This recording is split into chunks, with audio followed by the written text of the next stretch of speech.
Before it became one of the foremost cultural attractions in the heart of England, Compton Verney has had a rich and varied history. Occupied since Roman times, the site has served many functions over the centuries, but primarily it has been a home shaped by one family. In 1435, the village of Compton Murdac was acquired by Richard Verney. He built a manor house, and by 1500 the area became known as Compton Verney. Over the centuries, the house and grounds continued to be shaped by generations of the Verney family.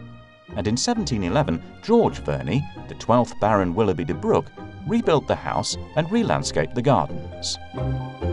While the 12th Baron's changes to Compton Verney were significant, the landscape one sees today is the work of two men, John Peyto Verney, 14th Baron, and Lancelot Capability Brown. Between 1761 and 1768, the 14th Baron commissioned the architect Robert Adam to remodel his Baroque mansion in the neoclassical style. Having transformed his house, the Baron then turned his attention to the now unfashionable formal gardens. Over the next 11 years, Capability Brown created a completely new, natural landscape of grassland and trees, planting major tree specimens, including cedars of Lebanon and over 2,000 oak and ash saplings. The landscape one sees today is still largely as Brown laid it out, and many of his key design features remain.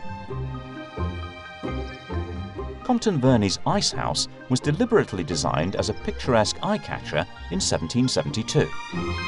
Brown planted the ice house coppice as informal woodland to provide intriguing views of the lake and mansion.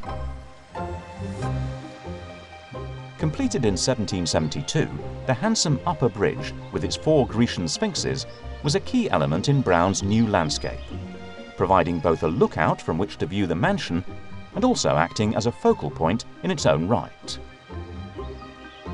The lake which the bridge spans is an outstanding example of Capability Brown's landscape art. It functions as a key part of the overall composition of water reflections, trees, lawns, and architectural structures, the most important of which is the mansion itself.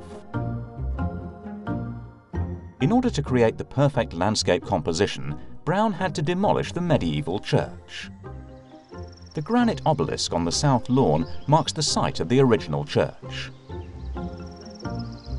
A rare example of a chapel by Brown, the new building was designed to look like a classical temple. Within Brown's overarching design, the house and the park continued to develop as a home.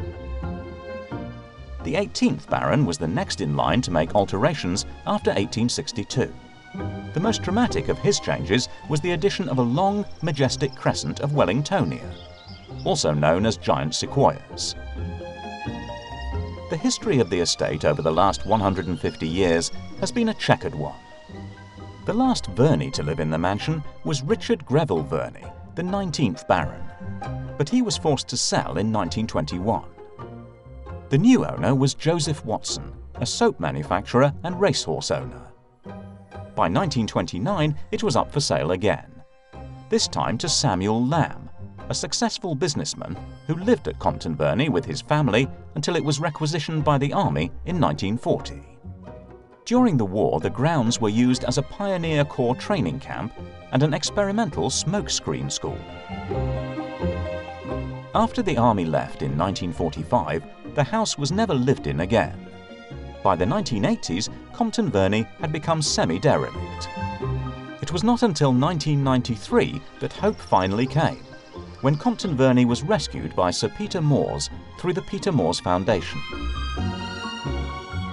Painstakingly restored and sympathetically extended, the house was transformed into the gallery you visit today. Since its opening in 2004, Compton Verney has become a world-renowned art gallery, welcoming visitors of all ages. The restoration of the house has been matched by the restoration of Capability Brown's magnificent landscape.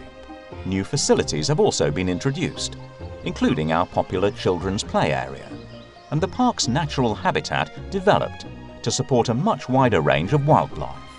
Brown's Parkland is now also regularly used as a spectacular location for contemporary artworks. Today, this beautiful landscape is enjoyed by thousands of visitors, each of whom finds something very personal in its grounds. What will you discover today?